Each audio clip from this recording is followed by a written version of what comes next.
ओम शांति जी। तो जैसे अभी हमारा टॉपिक चल रहा है कि हर चीज को जैसे खेल के रूप में देखें, कोई भी चीज की चिंता ना करें। तो क्या हमने ये महसूस करा है कि जब भी कोई ऐसा हम टॉपिक लेते हैं तो उस वीक के आखिर तक तो जैसे कि वही अवस्था में आत्मा जैसे टिक जाती है। तो इस हफ्ते भी जब तक हम अगर हमारा ये टॉपिक चल रहा है तब तक एक एक दिन करके, जैसे अब कल तक के लिए हम कोशिश करेंगे कि जो भी आज हम मुरली पढ़ेंगे वो कल तक के लिए जैसे हमारे जीवन में रहे। फिर कल दूसरा टॉपिक उठाएंगे, बना इसी को ही आगे बढ़ाएंगे। तो आज की मुरली बहुत अच्छी है। तो बाबा कह रहे हैं कि जो बाबा ये कहते हैं हमसे कि बच्चे सब कुछ मेरा को तेरा कर दो, कि सब कुछ बाबा के आगे समर्पित कर दो। तो बाबा कह रहे हैं आप देते क्या हो, ये बात है। तो बाबा कह रहे हैं एक सेकंड में सर्व संबंधों से, सर्व संबंधी बाप से मिलन मनाने से प्राप्ति स्वतः ही हो जाती है। तो जिस पल हमने अपने मन से जैसे बाबा को मेरा बाबा कहा, तो उसी वक्त वो प्राप्ति आनी शुरू हो जाती है। और अन्य मेले तो खर्च करने के होते हैं, लेकिन ये मेला सर्व प्राप्ति करने का है। तो ये जो मिलन मेला है जो बाबा से हम मनाते हैं, चाहे अव्यक्त रूप से चाहे बाबा के सामने जाते थे, तो बाबा ने कहा इसमें सर्व प्राप्ति होती है। अब आगे बताएंगे कि सर्व प्राप्ति का मतलब क्या है। और दूसरे मेले में अगर कुछ प्राप्ति भी करेंगे तो कुछ देकर ही प्राप्त करेंगे, परंतु यहाँ देते क्या हो जिसको संभाल नहीं सकते हो तुम वही देते हो ना। हम क्या है कि हमारा चाहे मन है, चाहे हमारे कोई वैभव है, चाहे कोई हमारे संबंधी हैं, जब हम उसकी हालत में नहीं है कि हम उनको संभाल सके, तभी तो हम बाबा को दे देते हैं। चलो भाई बाबा आप जानो, आपका काम जाने, हम तो यहाँ से निश्चिंत हुए। तो बाबा कहते हैं तभी तुम देते हो। और बाबा भी हमारे भले के लिए कहते हैं कि भाई मेरे को तेरा समझो। वरना बाबा को क्या चाहिए, वो कहते हैं भाई वो कृष्ण के सामने सुदामा ने चावल दिए, तो कृष्ण को कोई चावल थोड़ी चाहिए थे उसके। उसी तरीके से बाबा तो जन्म मरण से न्यारे हैं, उन्हें हमारी चीजों से क्या मतलब है। वो क्या करेंगे।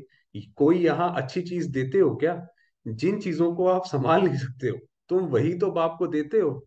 इससे बाप को क्या बना दिया, सेवाधारी बनाया है ना। तो बाबा कितनी बारी मुरली में कहते हैं कि जैसे वो अघोरी होते हैं, जब कोई मरने वाला होता है तो उनको जो है सारी उसकी सामान दे देते हैं। तो बाबा कहते हैं मैं अघोरी भी, कि तुम ये जहाज डूबने वाला है दुनिया का, उससे पहले ही तुम सब मेरे नाम कर देते हो। तो बाबा कहते हैं इसलिए सेवाधारी बनाया है। जैसे कि अपनी चीज को संभालने के लिए कोई सर्वेंट को रखा जाता है, तो बाप को देते भी वही हो जिसको आप कंट्रोल नहीं कर पाते हो। बाकी बाप को और कुछ दिया है क्या। तो बाबा कह रहे हैं और बाबा को क्या दिया है। कीचड़ पट्टी देकर अगर पद्मों की प्राप्ति हो जाए तो उसको देना कहेंगे या लेना। एक मिनट। तो बाबा कह रहे हैं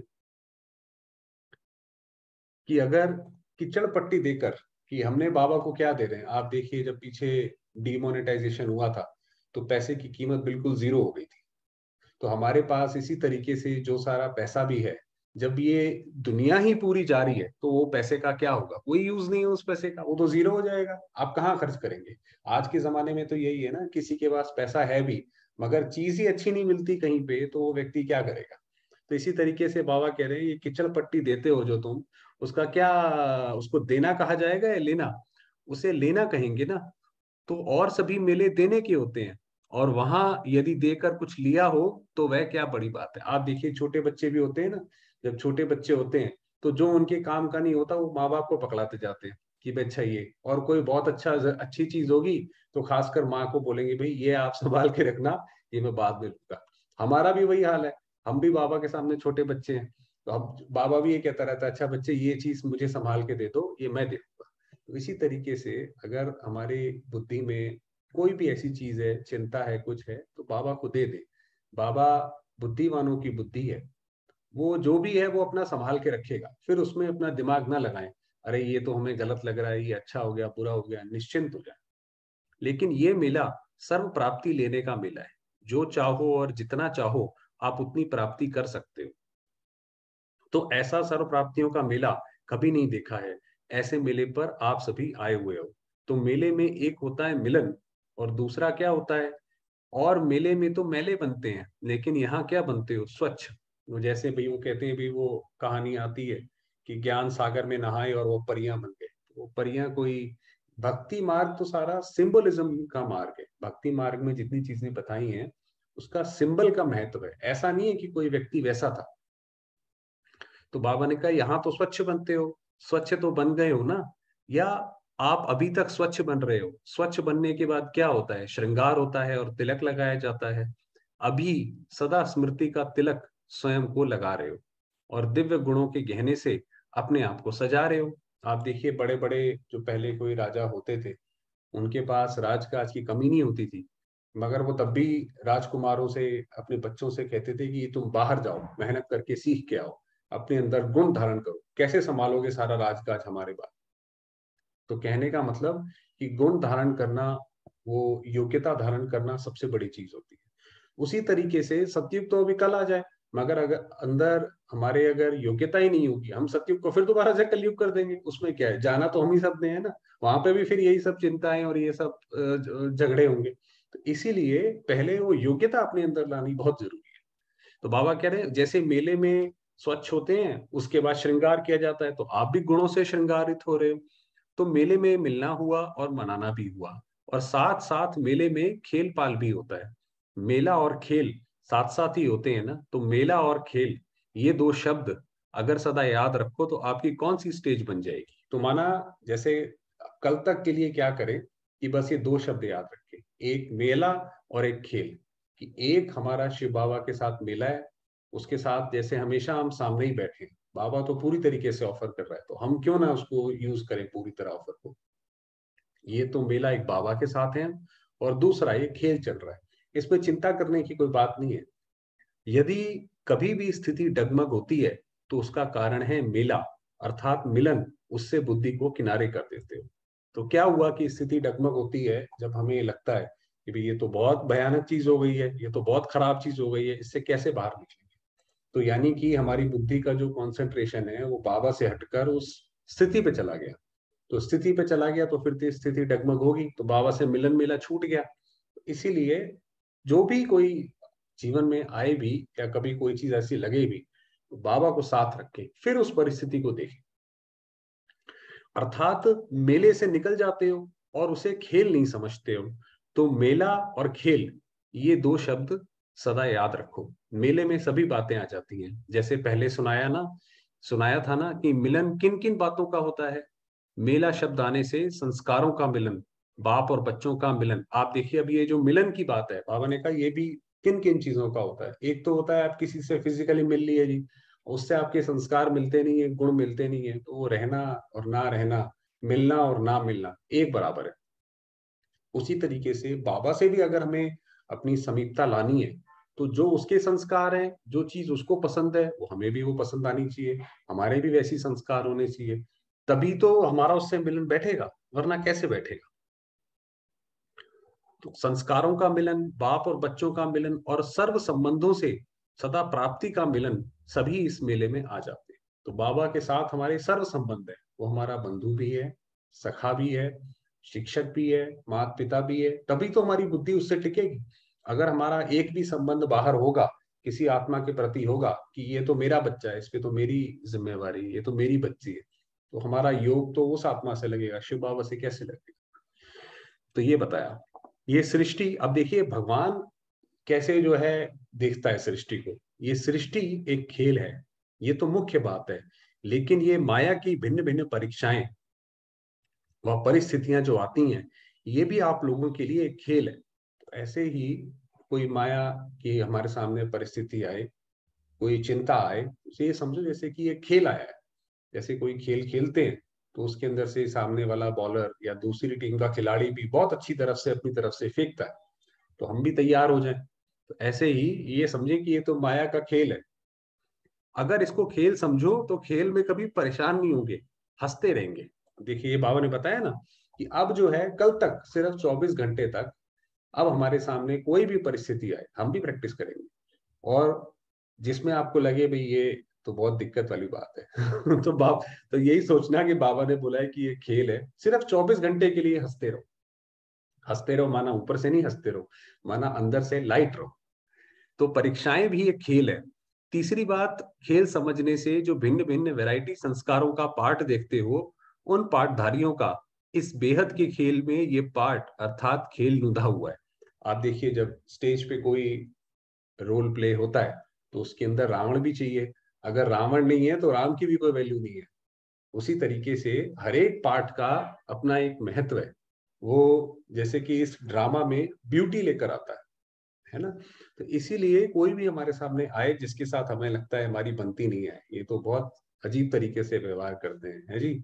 सारे आसुरी गुण इनके अंदर ही है, कंसों के महामंडलेश्वर है। तो ये आप समझो कि वो भी एक जैसे ब्यूटी ऐड कर रहा है इस ड्रामा में। तो ऐसे ये स्मृति में आने से कभी भी अवस्था डगमग नहीं होगी, सदा एक रस अवस्था रहेगी। तो जैसे वो विष्णु का दिखाते हैं, पहले भी बाबा ने बोला था पिछली मुरलियों में कि जैसे विष्णु की शैया में बैठ जाओ, वहां पे बैठकर बाबा के साथ हाथ में हाथ देकर तब सब सारा खेल देखते रहो। तो कल तक यही बस 24 घंटे बस यही देखें कि बाबा मेरे साथ है और ये सारा खेल चल रहा है। कोई आत्मा आए, ये मत उसमें चले जाओ इस आत्मा ने मुझे बोला, अरे ये तो बहुत गलत बोला, ऐसा कुछ नहीं है।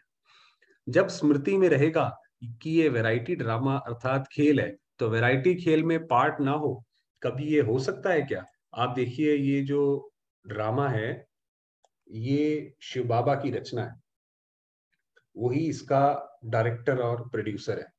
जो जितना बड़ा डायरेक्टर होता है वो अपनी मूवी में हर तरीके के जो है जॉनरे जिसको बोलते हैं, वो ट्रेजेडी भी डालेगा, एक्शन भी डालेगा, वायलेंस भी डालेगा, पीस भी डालेगा।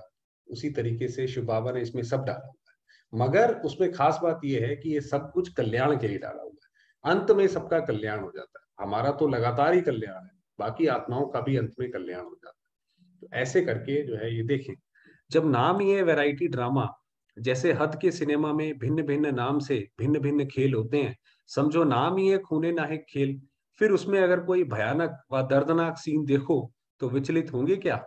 क्योंकि समझते हैं कि ये खेल ही खूने नाहक का है, तो पहले से ही ऐसा समझकर फिर उसे देखेंगे। तो वही बताया कि जब हमें पता है ये दुनिया तो जानी है, ये दुनिया जाएगी तब नई दुनिया आएगी, तो इसीलिए इसके अंदर तो हलचल होनी है। मगर वो हलचल धीरे धीरे धीरे धीरे जो है अचल को या स्वर्ग को लाएगी। अब जैसे यूक्रेन का वॉर हुआ, अब यूक्रेन के वॉर से क्या हुआ, भारत दोबारा से कृषि प्रधान जो देश बनना चाहिए वो दोबारा से उस राह पे चल पड़ा है, क्योंकि दुनिया में तो अनाज की कमी हो रही है। तो आप देखिए धीरे धीरे फिर दोबारा से कृषि प्रधान और वही सत्युग वाला बन जाएगा, सोने की चिड़िया। तो वैसे ही मानो कोई लड़ाई झगड़े क्रोधी की स्टोरीज हैं, तो उसको देखकर हंसेंगे या रोएंगे? जरूर हंसेंगे ना। तो क्योंकि जानते हो ये एक खेल है। ऐसे ही इस बेहद के खेल का नाम ही है वैरायटी ड्रामा अर्थात खेल। अभी जैसे मान लीजिए दुनिया में भी, इंडिया में भी जैसे कम्युनल जो है वायलेंस बहुत होता है, एक धर्म दूसरे धर्म से लड़ते हैं। जब ये होगा अंत में लड़ते लड़ते लड़ते बिल्कुल आएगा तो उनको लगेगा कि भाई धर्म एक होना चाहिए, तब सबकी नजर जो है वो शिव बाबा की तरफ जाएगी। तो एक ये तो अच्छी बात है, सारे के सारे एक परमात्मा की ओर ही जा रहे हैं। तो उसमें वैरायटी संस्कार, वैरायटी स्वभाव व वैरायटी परिस्थितियां देखकर कभी विचलित होंगे क्या? तो जब हमें पता है ये मूवी कैसी है, उसी तरीके से जब बाबा ने बता दिया कि बच्चे ये ड्रामा में ऐसा है, जैसे वो हम मूवी में वो देखते थे पहले बचपन में महाभारत में, श्री कृष्ण पहले से बता देते थे। द्रौपदी पूछती है कि ये महाभारत में क्या होगा, तो वो बता देते हैं ये भी मर जाएगा, ये भी मर जाएगा, और इसके लिए तुम ये तैयारी करो, इसके लिए तुम ये तैयारी करो। वैसे ही शिव बाबा जो है गीता ज्ञान दाता है, वो हमें पहले ही बता दिया कि बच्चे तुम सेफ हो, तुम्हारी विजय निश्चित है, तुम बस इस युद्ध में खड़े रहो, मैं तुम्हारे साथ हूँ। सारथी श्री कृष्ण को देखो, उसमें तो श्री कृष्ण हुई, तो शिव बाबा वास्तव में है। तो उससे भी साक्षी हो एक रस स्थिति में स्थित हो देखेंगे। तो अगर ये समझो व याद रखो कि ये एक वैरायटी खेल है, तो जो पुरुषार्थ करने में मुश्किल समझते हो, क्या वह सहज नहीं हो जाएगा? और आप ये देखिए कि इस ड्रामा की खास बात यह है कि जो हीरो पार्टधारी होता है वो सबसे ज्यादा देता है और वो सबसे ज्यादा परिस्थितियां फेस करता है। इस ड्रामा में नंबर 1 है श्री कृष्ण की आत्मा। उसने सबसे ज्यादा परिस्थितियां देखी। लोग भगवान के पास जाते हैं सुख शांति प्राप्त करने। एक श्री कृष्ण की आत्मा ऐसी है जो भगवान का बनने के बाद उसने जबरदस्त गालियां खाई, जितनी जिससे हो सकती थी सबसे खाई, और इसीलिए वो जो है वो श्री कृष्ण की आत्मा कहलाई। तो हमारा भी अगर हमें लगता है कि हमारे जीवन में बहुत ज्यादा हार्डशिप है, स्ट्रगल है, तो इसका मतलब हमारा बहुत अच्छा पार्ट है इस ड्रामा में, बहुत बहुत अच्छा पार्ट है, और हम उतना ही श्री कृष्ण के करीब भी हैं। तो ये अगर याद रखें कि ये ड्रामा का वास्तव में रोल क्या है। दुनिया में तो कोई मूवी बनाए और उसमें हीरो किसी को पार्ट ना मिले तो दूसरे लोग तो उदास हो जाते हैं, मगर हीरो के साथ आप देखिए उसके साथ बाकी चीजें भी तो आती है ना। तो ये बात है। तो ये दो शब्द भी भूल जाते हो, मेले को भी और खेल को भी भूल जाते हो, और भूलने से स्वयं को परेशान करते हो, क्योंकि स्मृति अर्थात साक्षीपन की सीट छोड़ देते हो। सीट को छोड़कर अगर कोई ड्रामा देखे तो फिर क्या हाल होगा उसका, आपको पता है। कई लोग होते हैं वो इतने इमोशनल होते हैं कि मूवी चलती है, ड्रामा चलता है, और उसी के अंदर रोना शुरू हो जाते हैं। बहुत स्ट्रेस में चले जाते हैं कि वो कैसे हो गया। तो वो तो क्या बोला जाए, वो तो बड़ा इमेच्योरिटी है। तो हम भी जो है, ये विश्व एक ड्रामा है, इसके अंदर खेल है। शांति से बैठ के देखो, अपना कार्य भी करते जाओ। तो सीट पर सेट होकर वैरायटी ड्रामा की स्मृति रखते हुए अगर एक एक पार्टधारी का हर पार्ट देखो तो सदैव हर्षित रहेंगे। मुख से वाह वाह निकलेगा, वाह मीठा ड्रामा, ये क्या हुआ, क्यों हुआ, ये नहीं निकलेगा, बल्कि वाह वाह शब्द मुख से निकलेंगे, अर्थात सदा खुशी में झूमते रहेंगे। आप देखिए ये ड्रामा की कितनी जबरदस्त वंडरफुल चीज है। और ज्ञान उसमें कैसे रोल प्ले करता है। जिसके पास ज्ञान है वो तो ये संतुष्ट रहता है कि ये ड्रामा में कुछ भी खराब नहीं होगा। भारत की देखिए कितनी बुरी हालत हुई। आपको पता है लाल बहादुर शास्त्री के समय में हमारे पास खाने को अन्न नहीं था, तो बाबा ने कहा भारत एक ऐसा देश है जो कभी भूख नहीं मरेगा। तो अगर हमें ड्रामा में हमें ये ज्ञान है कि इस ड्रामा में कुछ भी गलत नहीं हो सकता, तो हमारे मन को शांति आती है। वही अगर दूसरी हिसाब से आप देखें कि जिन आत्माओं को ये ज्ञान नहीं है, उनको लगता है भाई ये तो कल कुछ भी हो सकता है, हम भी भूख मर सकते हैं, पूरी दुनिया ये वाइप आउट हो सकती है, इसको बोलते हैं टोटेलिटेरियन लॉस भी हो सकता है ना। तो वो जब हमें ज्ञान से पता पड़ गया, तो ये ज्ञान का फर्क है। इस तरीके से ज्ञान जो है हमें शांति देता है। तो सदा अपने को मास्टर सर्वशक्तिवान अनुभव करेंगे। क्या ऐसे स्वयं को प्रैक्टिकल में अनुभव करते हो? तो बाबा ने ये पूछा। तो अब कल तक जो है मेल, मेला और खेल, ये याद रखें। चलिए समय हुआ है, थोड़ी देर बाबा को याद करते हैं।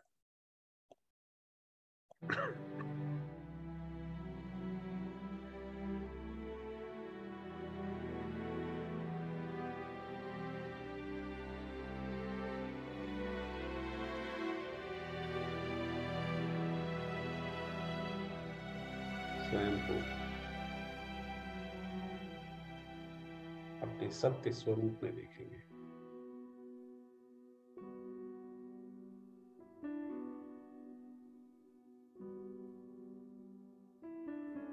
मैं आत्मा हूं, ज्योतिर्बिंदु,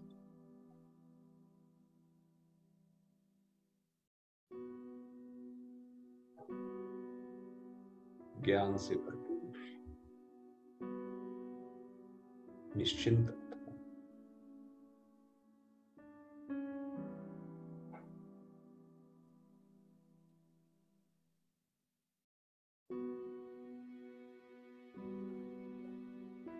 शांति की किरणें चारों ओर फैला रही हैं।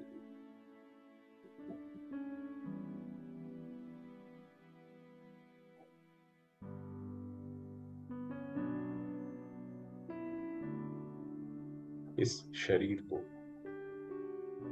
इस मंदिर को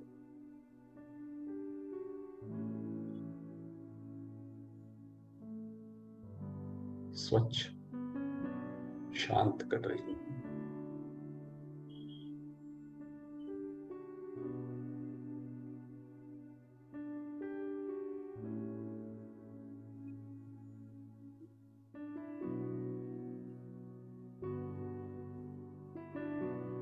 चलेंगे परम धाम, अपने बाबा के पास।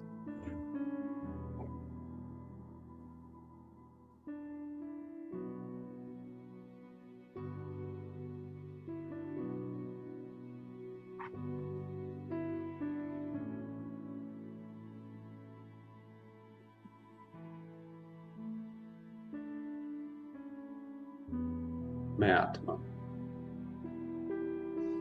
परम धाम में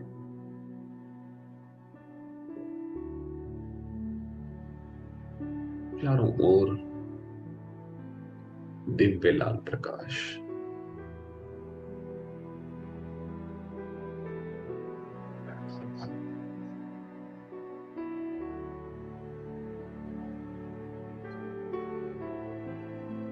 शांति।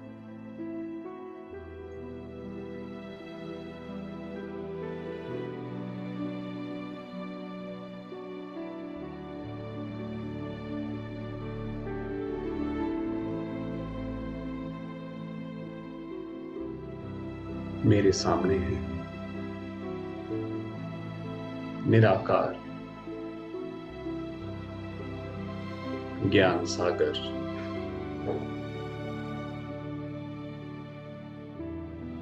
मेरे पिता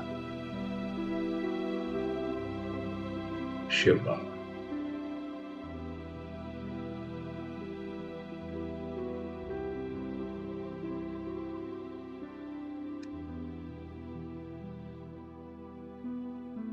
उनकी शक्तिशाली किरणें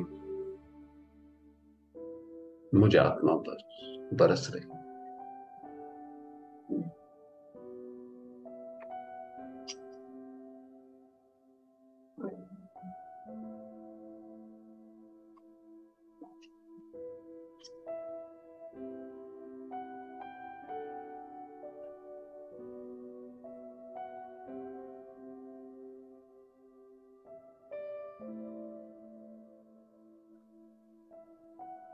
अनुभव करेंगे इन दिव्य किरणों को स्वयं के ऊपर।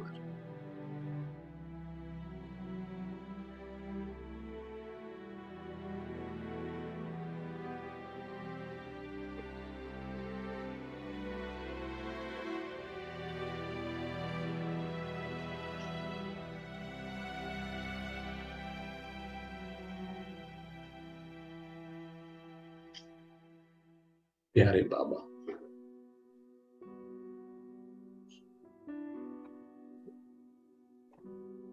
आपका गीता ज्ञान प्राप्त कर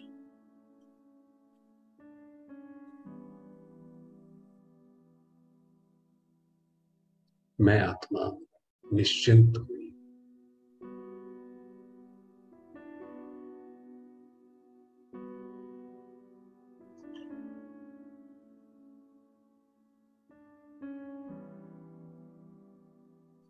शांत हुई।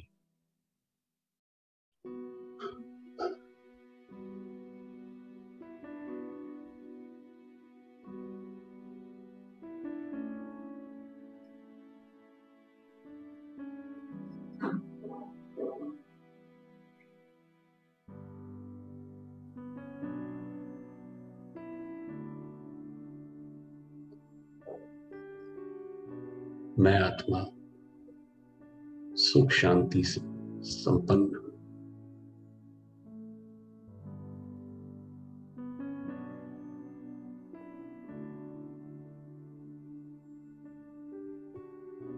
स्वयं हूं शिव बाबा, उनके समीप हूं।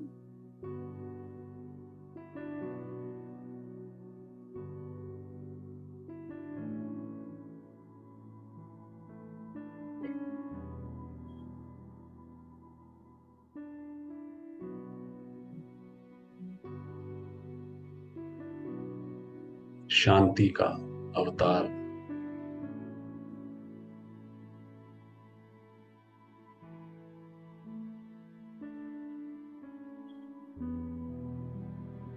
शांति की किरणें बाबा से लेकर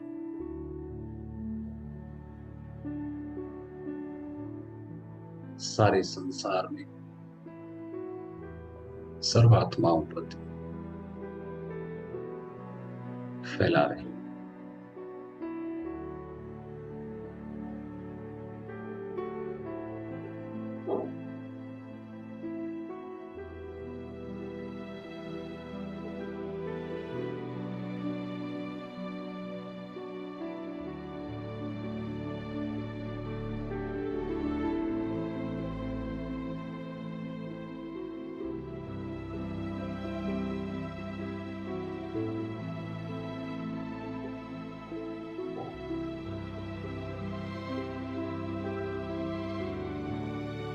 सारे संसार में शांति व्याप्त करे।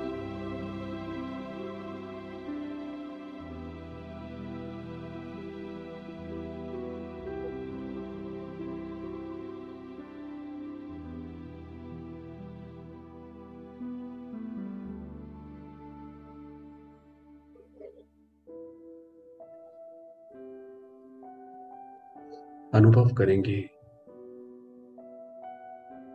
इस परमात्मा शांति।